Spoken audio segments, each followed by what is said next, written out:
Bonjour, pour cette vidéo, je vais rentrer dans le vif du sujet. Je vais vous parler des origines de l'intelligence artificielle et j'ai choisi 3 mots que je vais illustrer par des propos historiques. Ces mots, c'est intelligence artificielle et algorithme. Alors, je vais commencer par le mot artificiel. L'intelligence artificielle, en fait, elle se fonde sur l'hypothèse qu'on peut mécaniser, qu'on peut reproduire le processus de pensée humaine. Si on arrive à créer un organisme, une machine, un automate qui ressemble au vivant, on a fait un grand pas vers cette intelligence artificielle et vers l'artificiel. Et de tout temps, il y a des gens qui ont travaillé sur la reproduction d'organismes ou d'objets.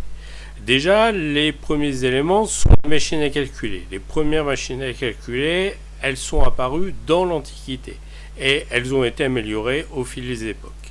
Ensuite, on a eu des savants, des penseurs qui ont tenté de reproduire le comportement d'humains ou d'animaux en créant des automates.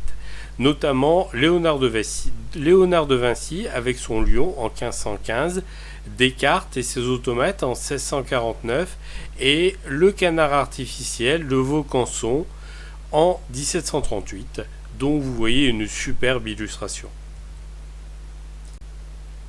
Second mot, le mot intelligence. L'intelligence, c'est quoi? En fait, c'est rationaliser le processus de la pensée.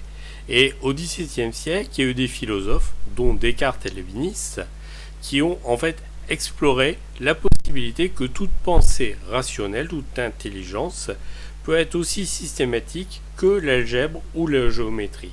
Et vous voyez là déjà le lien avec l'algorithmique. Et on arrive à notre troisième mot, le mot algorithme.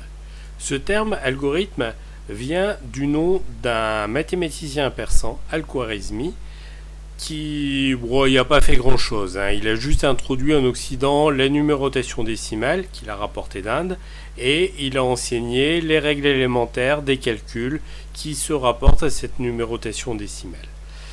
Un algorithme, c'est quoi? C'est une méthode générale pour résoudre un type de problème.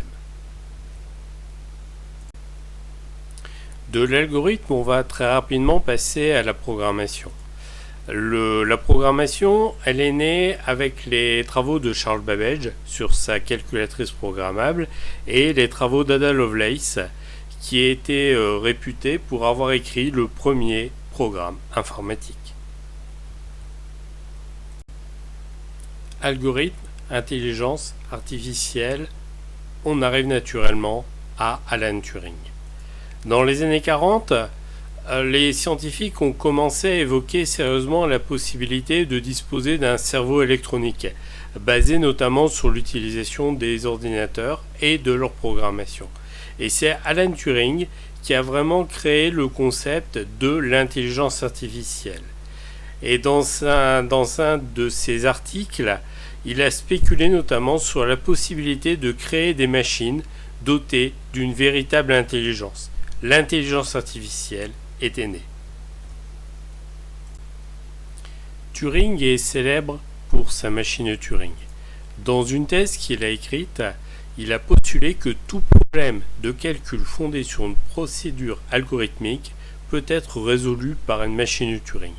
La machine Turing, c'est donc un modèle abstrait qui permet de donner une définition précise d'un algorithme, d'une procédure mécanique, et qui permet justement de rationaliser un processus de pensée ou un processus automatique. Turing est également connu pour le test de Turing, qui porte son nom. Ce test de Turing, c'est en fait un test d'intelligence artificielle fondé sur la faculté d'une machine à imiter la conversation humaine. C'est un test qui a été décrit par Turing en 1950 qui permet en fait de mettre en confrontation un humain avec un ordinateur en mode aveugle.